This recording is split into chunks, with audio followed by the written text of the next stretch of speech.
un détachement de parachutistes d'une valeur d'une compagnie. Il y a la garde présidentielle et la haie d'honneur qui est composée des élèves de l'école nationale des officiers d'acquis, les Noirs. Alors, après cela, il va participer à l'exposition au niveau du musée. C'est pas très étonnant des parachutistes parce que le camp Thiaroye, c'est le camp des parachutistes. Effectivement. Et durant notre tendre enfance, nous avions l'habitude, en tout cas au Mondial, d'assister à cet événement avec un nom qui est resté gravé dans notre mémoire, Lindor. J'espère que vous le connaissez bien. Oui, exactement. Donc, quand les parachutistes, aujourd'hui, quand il se jouait la tragédie d'hier, celle du 1er décembre 1944.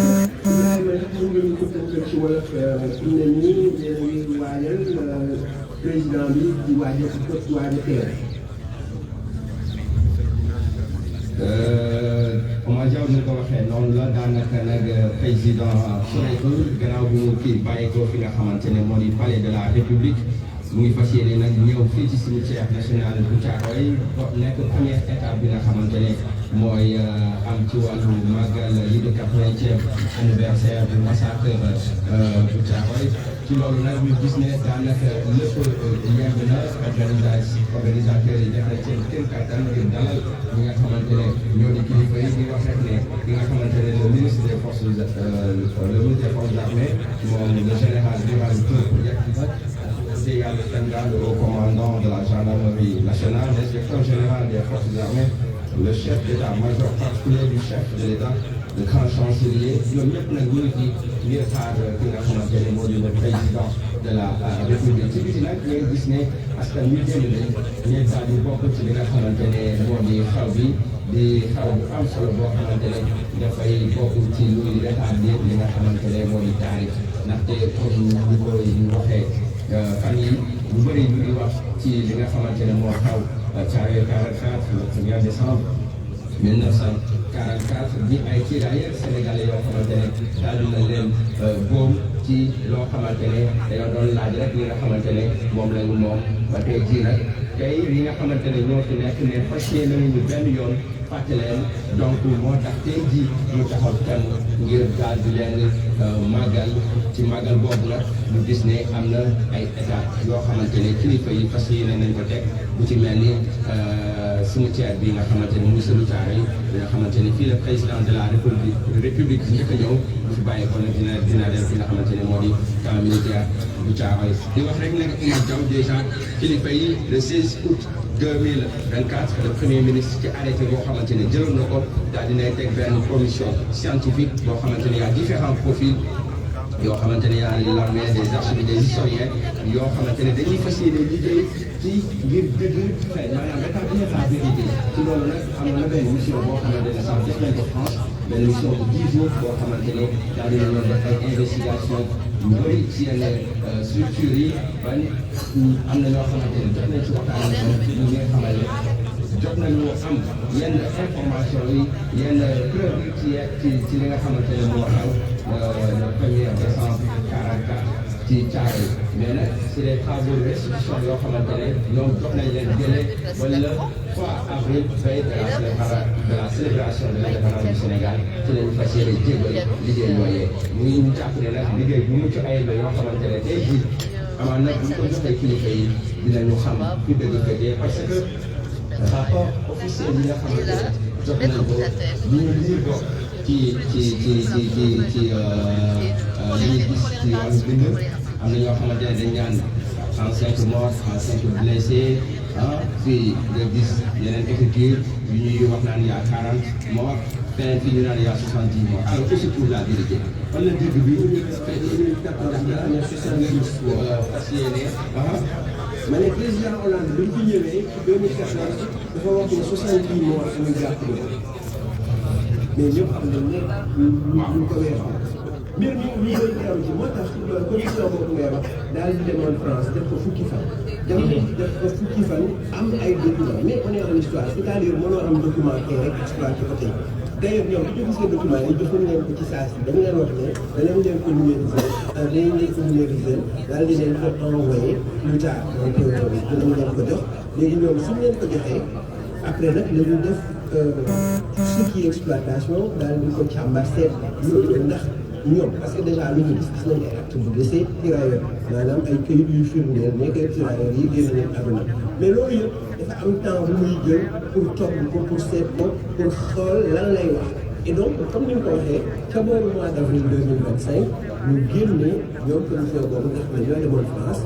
def ko fukki fan donc dama doon wax ne sax fukki fan xaw na gàtt ñoom sax nangu nañ loolu mais dañuy gën a continuer histoire boo ko bind ci benn bés yëfu caare du tey lay génn il faut que nit ñi mu leer ci seen bopp li leer mooy autorité yi bu ñu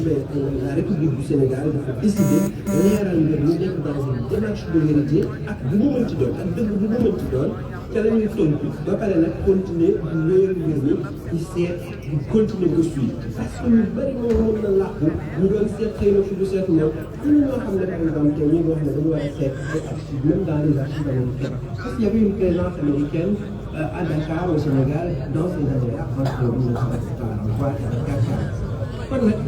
seet bu tey lay yem bu tey ñu génn rek ne mbir mi parce que bu bëri en réalité ci cimetière ñu est-ce que ñëpp xala ñu leen denc ñu ngi wax affaire fausse commune bi kan moo xam fausse commune bi nekk tey ak yeneen pexe la ñu mën a def peut-être pour seet ndax tomb yooyu nekk sa gannaaw sax noonu ku lay waxee est-ce que dara yi ci biir question yi bëri na yëpp yéen ci tey le travail scientifique un travail politique c'est un travail scientifique fait selon les normes et les règles de l'histoire,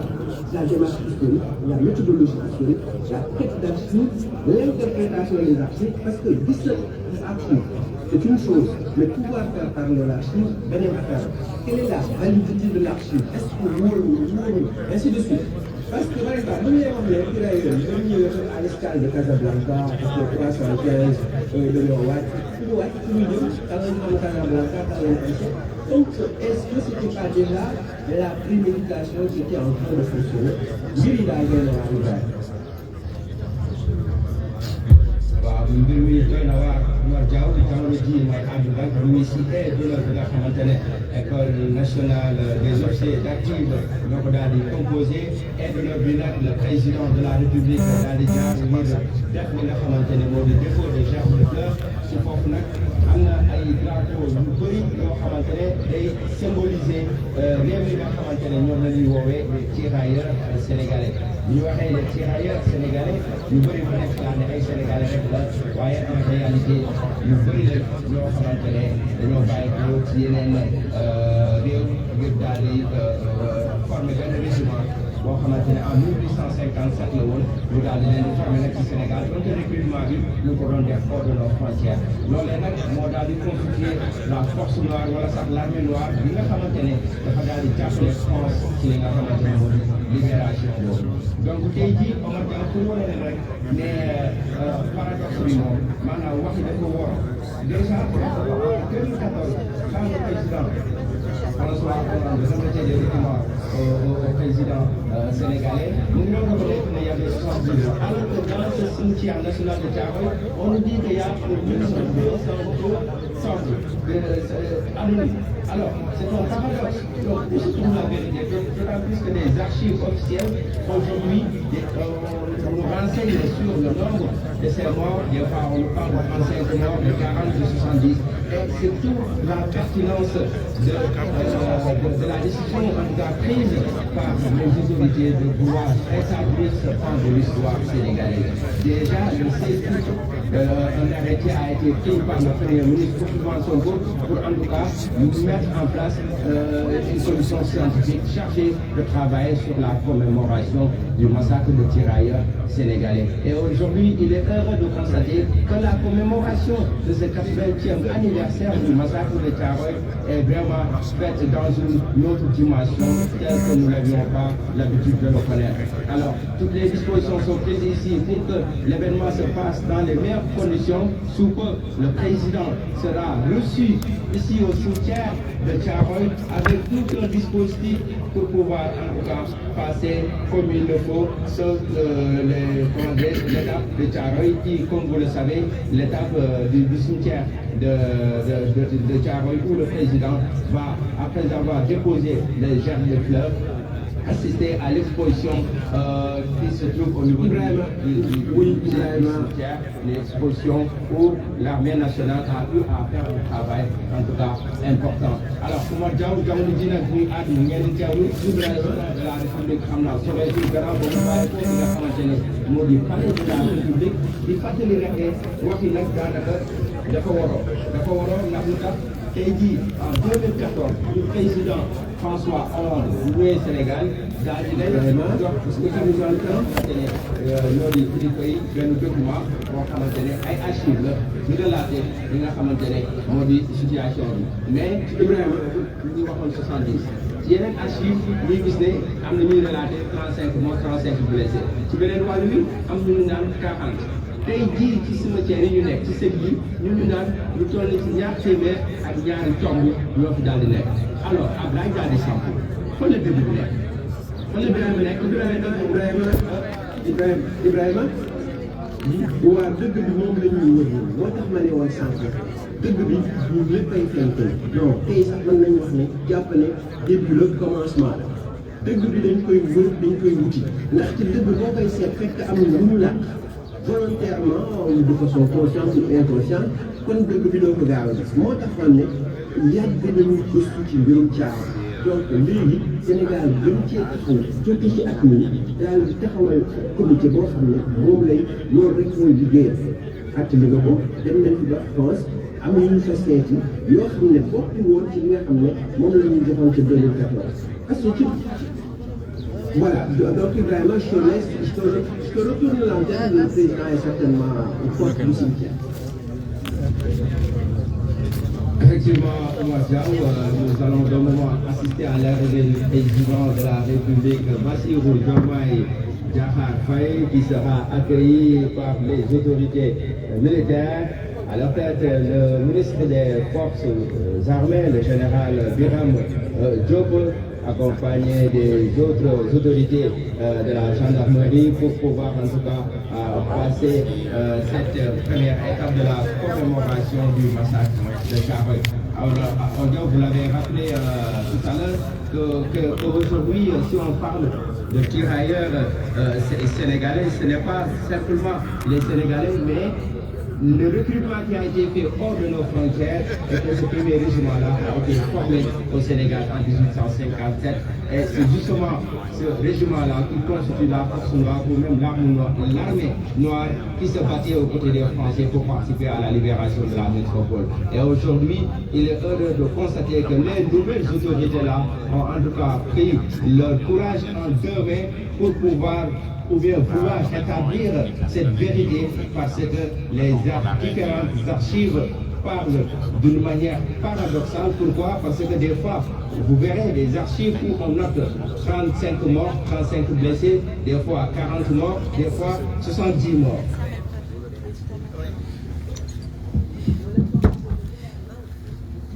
Mesdames, Messieurs, honorables invités, votre attention s'il vous plaît. Nous assistons à l'arrivée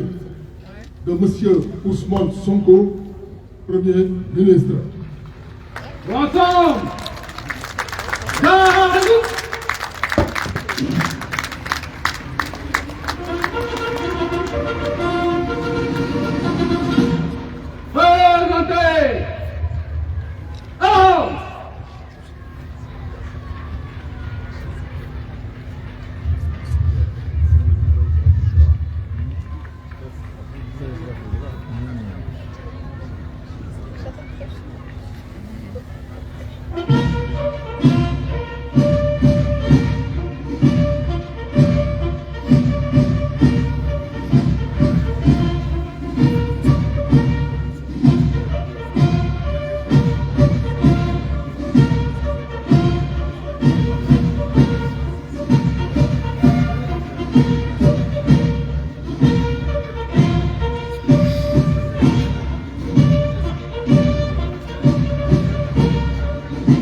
Yeah.